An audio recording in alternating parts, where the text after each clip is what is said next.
During his inauguration speech, Joe Biden spoke of confronting and defeating domestic terrorism. A rise of political extremism, white supremacy, domestic terrorism that we must confront and we will defeat.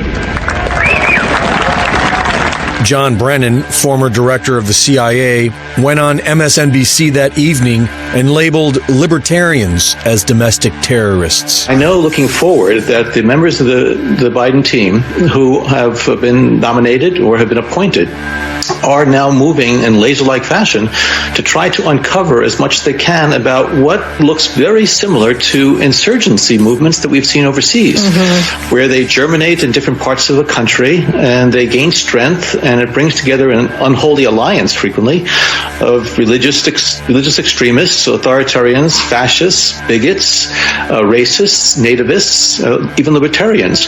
A libertarian is a supporter of a political philosophy that advocates minimal state intervention in the free market and the private lives of citizens. A person who advocates civil liberty. But now, in America, a libertarian is a terrorist. A Trump supporter is a terrorist. A constitutional American is a terrorist. Make no mistake, tyranny has arrived in America. And history tells us what comes next. The tyrants will now go after all political dissidents. There was a time when the liberal media supported democracy and freedom.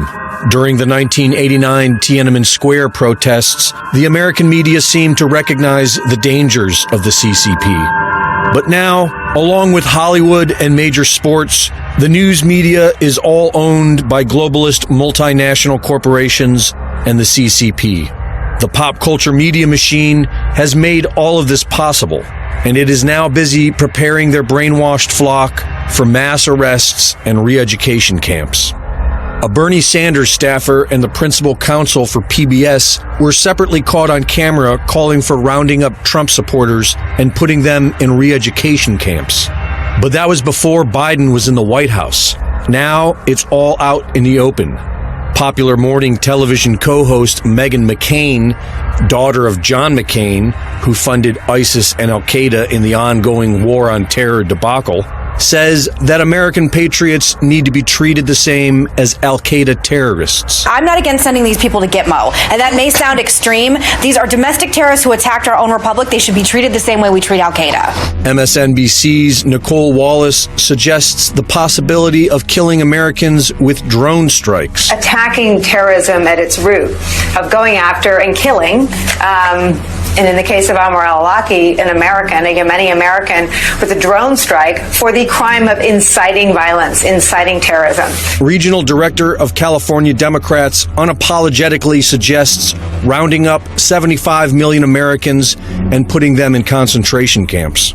Americans are now being psychologically prepared for the rounding up, brainwashing, torture, and mass murder of American patriots. It is critical that the FBI does launch the largest manhunt in U.S. history, drag all of these people into prison, and if they're inside the Capitol for a full 20 years for committing sedition against the United States of America. The question is, how are we going to really almost deprogram these people who have signed up for the cult of Trump? Almost all white, almost all Republicans who somehow need to be deprogrammed. Once we educate them, we coach them on how to interact. We probably need to double, triple, quadruple, or increase funding for these de-radicalization programs. Biden's press secretary announces how leftist NGOs will be involved in performing threat assessments on domestic terrorists, meaning if you oppose their Marxist ideology, you are a threat to them. This is all part of the leftist playbook. The Weather Underground was planning for this in the 1970s. They felt that this counter-revolution could best be guarded against by creating and establishing re-education centers in the Southwest, where we would take all the people who needed to be re-educated into the new way of thinking and teach them how things were going to be. I ask, well, what is going to happen to those people that we can't re-educate, that are die-hard capitalists, And the reply was that they'd have to be eliminated.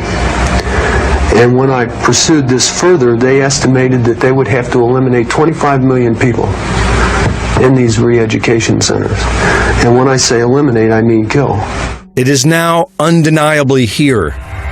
H.R. 127 will require psychological evaluations and a public database for all gun owners.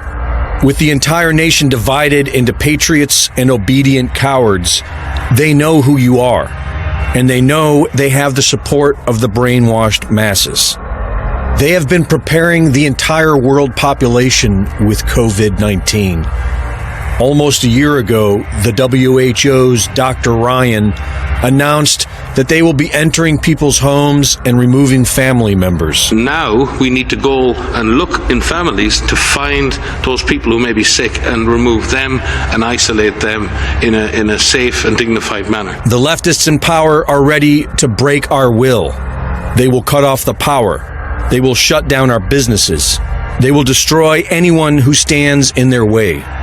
And they are now vetting the military to weed out any patriots who might have a problem with the unlawful mass arrests of American citizens. And you can be sure that at least one major false flag, if not several, is already being planned to act as the catalyst for all of this.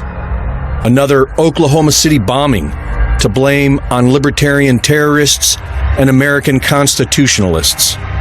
The new war on domestic terror is beginning. Don't expect it to go slowly. If you are not making decisions and actions today as if your very life depends on it, then you are still asleep in the matrix. Wake up before it's too late. That day is coming fast.